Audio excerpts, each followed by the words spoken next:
Top three questions I'm getting today from home sellers is what we're going to be going over. But before we get into all that, please like, comment, subscribe, share, all those fun things to help grow the channel, keep this thing moving and grooving, and support you guys in your either move to Wichita or in and around Wichita for your living situation.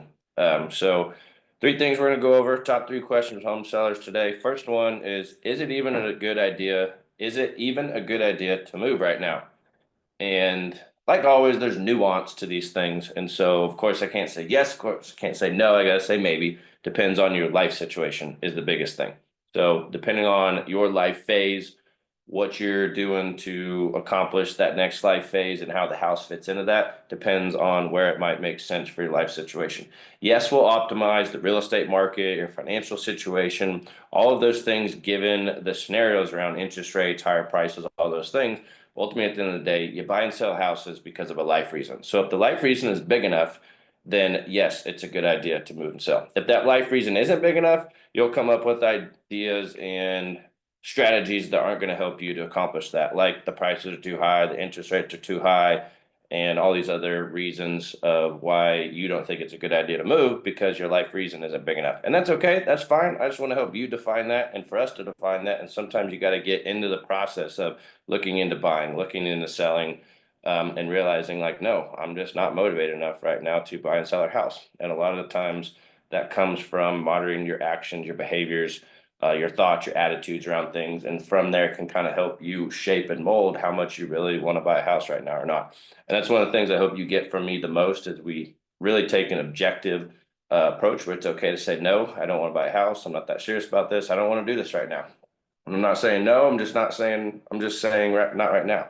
And sometimes it has to be the right house has to come up. Your house has to have enough equity. You got to be in the right position. I'm in this for the long haul. This isn't necessarily something I got in to just make a quick bang and a buck out of. It's more that I got into to help people for the long term, for the bigger overall life purpose that achieves for you, not just finances and all that. We need to navigate finances and the real estate market and all that. It's important, but that's not the sole intention of why I got in here to serve all of you to help with this. So it really comes down to your life situation and where that comes out to.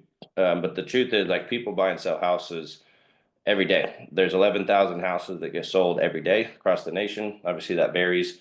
For Wichita, I think we do about 11,000 houses in a whole year as far as transactions, like sold, closed transactions. But honestly, we don't know until we have a conversation with it all. So I'm trying to help you guys have this conversation with yourself and then also with me when we get together based on a lot of the conversations I have with my clients day in and day out, actively in communication with them around all these different things that if other people are considering and thinking about it and talking about it, then you probably are too. And so there's helpful information I can share with you, glean with you. But then obviously for you personally, we got to have a customized, personalized conversation that's more specific to your unique situation and helping you strategize and manage that as best possible for being a yes, we're doing this or no, we're not. And that's okay either way. We just got to get to that clarity point of yes, we're moving or no, we're not based on all these things that come with it. So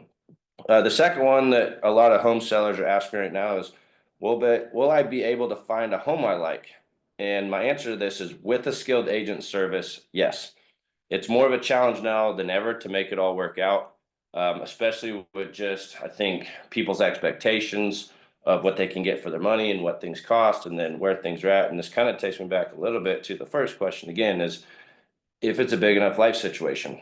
I think most people have come to the realization that the house prices aren't going down, the interest rates aren't going down. This isn't going to change for a while, but it still makes sense to buy a house because it's a good store of value and your life just dictates it that it makes sense to move from a personal standpoint, which is always why people are buying and selling houses. It's just you want to do that in the smartest, most strategic way possible. So you're set up for the next 3 to 5 years, at least at a minimum, if not the next 7 to 9 years, which is what we're seeing people move and buy and sell on average is every 7 to 9 years people move. So the best thing you can do is get set up on a property search service like we have on our website. Start looking at houses, start evaluating your house, get in contact with a quality agent like myself and start having those skilled, detailed conversations about what you're seeing in the market and what you like, what you don't like, what you potentially sell your house for, what's going on.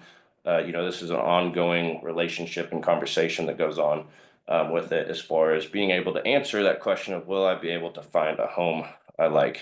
And this is where skilled agents and service matter more than ever. I mean, they've always been valuable, but now that we're back to more of a normal market, but it's modern, you need an agent with recent track record of experience, not just been in the industry for a long time, but can't keep up with today's modern, not only digital situations, but human behaviors.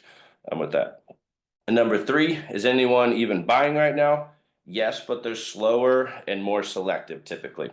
So that doesn't necessarily mean that prices have come down or that houses aren't selling. It's just that it takes longer to sell a house than what we were used to, I think, in the last 4 to 5 years. Um, and it doesn't necessarily mean that houses are inappropriately priced. This is just more of a normal sales cycle of real estate transactions that takes longer.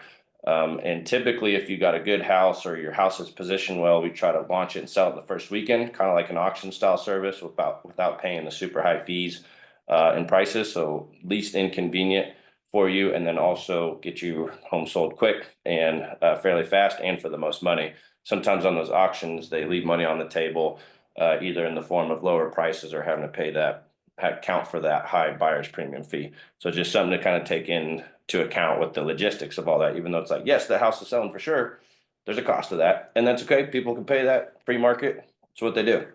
But in more of a traditional standpoint situation, you need to launch it well, and then if it doesn't launch well, then you kind of got to ride it out for that one right buyer if you're not willing to adjust price or condition. Because typically with our advanced marketing and advertising, like, it's not a matter of, are people seeing it online? Are they getting eyeballs on it? Are they considering it? And then from there, you have a skilled agent who can help you navigate. Are we getting showings? Are we not? What's going on with that? Why isn't my house selling? Essentially. And that's where an agent with experience of why people buy and sell houses, and also insight to all the eyeballs that are going online, is very much an advantage right now, and almost a necessity to get your home sold. It's definitely not just based on, oh, I like this person or they've been doing it for a long time. Cool. But if they can't get the job done, what's it all really worth in regards to that? So that's 3 of the top questions I'm getting from home sellers today. I'd be curious what some of your personal questions are. Drop them in the comments below, or find the link below and we can have a discussion about your personal situation and go from there. But appreciate watching as always. If I can help you with anything, shoot me a message and we'll talk with you soon. See ya.